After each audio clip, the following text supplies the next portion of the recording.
শুভ সকাল আমার প্রিয় পরিবার। তো তোমরা সবাই কেমন আছো? আশা করি সবাই ভালো আছো, সুস্থ আছো। আর আমাদের কটা দিন ধরে চলছে শুধু শোকের ছায়া। বলার কোনো ভাষা নেই, কোন ভাষাতে বলবো আর কি ভাষাতে তোমাদেরকে বুঝিয়ে বলবো। তো আমার বাড়ি থেকে, শ্বশুর বাড়ি থেকে অনেকেই কল করেছিল, আবার ওই গ্রামের অনেকেই আমার ভিডিওর নিচে কমেন্ট বক্সে এসে কমেন্ট করে বলেছিলে। তো এতজনকে তো আমি কল করে রিপ্লাই দিতে পারি না, সবার সঙ্গে কথা বলতেও পারি না, কারণ আমার সময়ের অভাব। সারাদিনে এই যে ভিডিও করতে আর এডিটিং করতে আর আপলোড দিতে সারাটা দিন চলে যায়। তার মধ্যে সংসারের কাজকর্ম, বাচ্চা কাচ্চার স্কুল, রিয়ার পরীক্ষা চলছে, তাকে আনা নেওয়া করা, সব মিলিয়ে যেন মাথার উপর দিয়ে যাচ্ছে। তাই ভাবলাম চলো আজকে তোমাদেরকে এই ভিডিওটার মাধ্যমে, একটা ভিডিওর মাধ্যমে তোমাদেরকে বলে দিই, জানিয়ে দিই। তোমরা হয়তো বলবে আমাদের এতজনের এত কমেন্ট, তারপরেও দিদি তুমি কোনো রিপ্লাই দিলে না আমাদেরকে। হ্যাঁ গো, চলো আজকের ভিডিওতেই না হয় শুনে নাও। প্রথম কমেন্ট ছিল, তোমার বাড়ি থেকে কে এসেছে? হ্যাঁ, আমার বাড়ি থেকে এসেছিল রিয়ার বাবা। তারপরে চলো, যারা বলেছিল আমাকে কমেন্ট করে যে আমার একটা যে আমার যা চলে গেল সারা জীবনের জন্য, যে মানে আর যে মানুষটাকে কখনো কোনো দিনও দেখতে পাবো না, তারপরেও তুমি কেন এলে না? তো তাদের উদ্দেশ্যে বলতে চাই, শোনো, আমি যখন খবরটা শুনি, যেদিনে নাকি ওই কথাটা উঠে, সেদিন আমাকে আমার বড় ননদ ফোন করেছিল।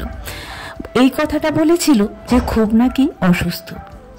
কিছুক্ষণ পর আবার 2 মিনিট পরে বলে যে আর নাকি নেই। আগে শুনলাম সে খুব সিরিয়াস ছিল, তারপরে শুনলাম সে আর নাকি নেই।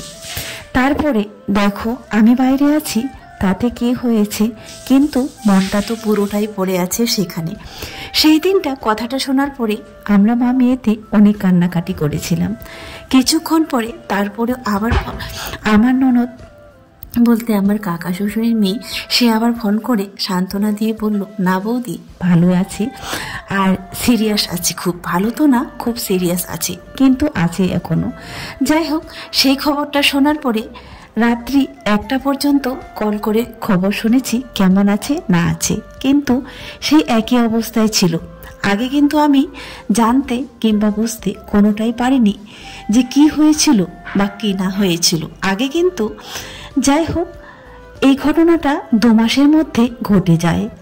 2 মাস আগে আমার খুব যোগাযোগ ছিল, রোজ ওই জায়ের সঙ্গে কথা হতো কিংবা ফোন আলাপ হতো, কারণ এই 2 মাস ধরে আমি প্রচুর ব্যস্ত হয়ে পড়েছি আমার ফ্ল্যাট পাল্টানো নিয়ে, আবার রিয়ার পরীক্ষা, আর এই নিয়ে আমার একটু ঝামেলা চলছিল, এটা নিয়ে খুব ব্যস্ত ছিলাম।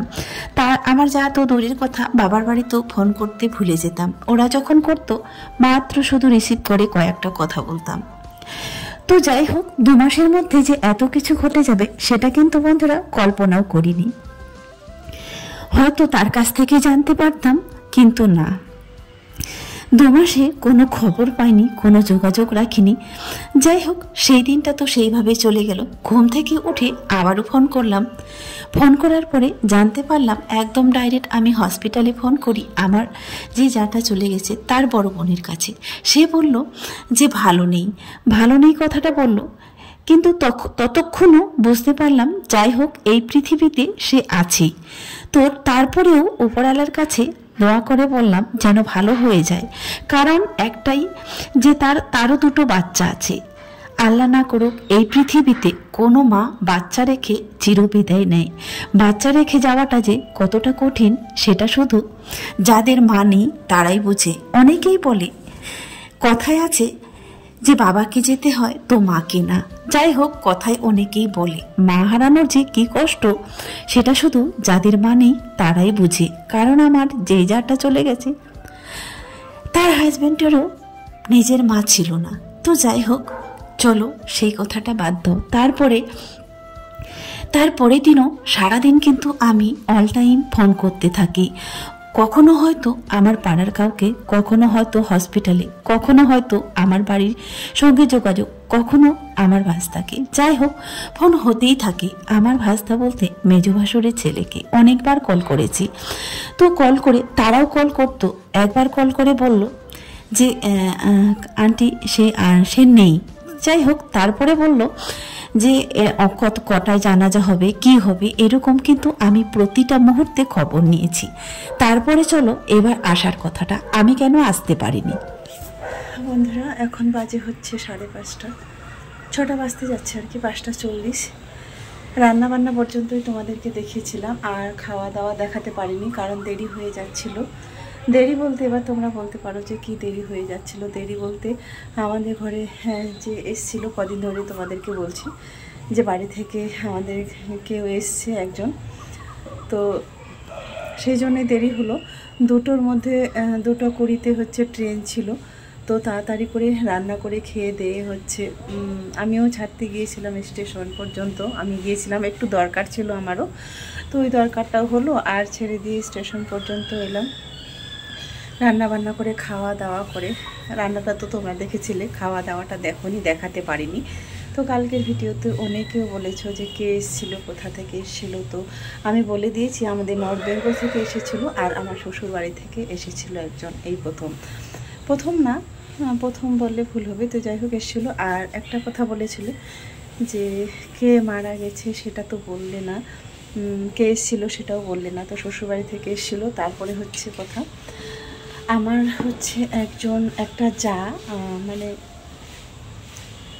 বলতে এখন আমার ওটা খুব খারাপ লাগছে যে কটা দিন ধরে শরীরটাও খারাপ, আর এতটা শোকাচ্ছন্ন আছি বলে বোঝাতে পারবো না। আজানও দিয়ে দিচ্ছে, থাক আজানটা বন্ধ করবো না।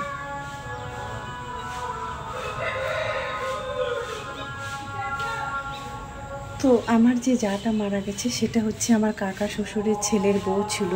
তো যাই হোক, আমার সঙ্গে খুব আন্ডারস্ট্যান্ডিংটা ভালোই ছিল আর কি। মাঝে মধ্যে ফোন হতো। এই 2 মাস ফোন হয়নি, 2 মাস যে ফোন হয়নি, 2 মাসের মধ্যে যে এত কিছু হয়ে যাবে সেটা আমি কখনোই ভাবতে পারিনি। হুট করে আমাকে সেদিন বাড়ি থেকে ফোন করছে যে আমার বড় ননদ সবার প্রথমে। তো আমার বড় ননদ ফোন করেছিল সবার প্রথমে, ফোন করে খবরটা বললো যে খুবই সিরিয়াস, ভালো হবে কি না ঠিক নেই। তারপর আমি ভাবলাম যে ঠিক, অসুস্থ তো মানুষ হতেই পারে, এরকম তো হতে পারে না। তারপরে আরেকটু সন্ধ্যাবেলায় শুনলাম যে মানে নেই আর কি। তারপরে আবার শুনলাম সন্ধ্যাবেলায় যে ভালো হয়ে গেছে, রাত্রি পর্যন্ত ভালো, একটু ভালো তো হওয়ার কথা না, একটু আর কি ওরকমই আছে, খুব সিরিয়াস আছে। এরকম করতে করতে একদিন শুনি, 2 দিন পর শুনি যে না, সে পৃথিবীর মায়া ছেড়ে একদম চলে গিয়েছি। সব থেকে কষ্টটা লাগছে কোথায় জানো তো? একটা ছোট্ট ছেলে আছে, যে ছেলেটা 2 সম্ভবত 2 কিংবা 3 পড়ে সম্ভবত। মেয়েটা একটু বড়, মেয়েটা বলতে আমার ছোট মেয়ের মতো। ওরা 2 জনে সমবয়সী, একসঙ্গে খেলতো, একসঙ্গে থাকতো, খুবই তাদের মধ্যেও একসঙ্গে খেলতো। একে ছাড়া সে বসতো না, তাকে ছাড়া সে বসতো না, এরকম আর কি। তো যাই হোক, যার যতদিন এই পৃথিবীতে আয়ু ততদিন থাকতেই হবে। আমাদেরকে সবাইকে একদিন না একদিন ছেড়ে চলে যেতে হবে, কিন্তু কাছের মানুষগুলো যখন চলে যায় না, তখন তো সেটাই সব থেকে বড় কষ্ট লাগে।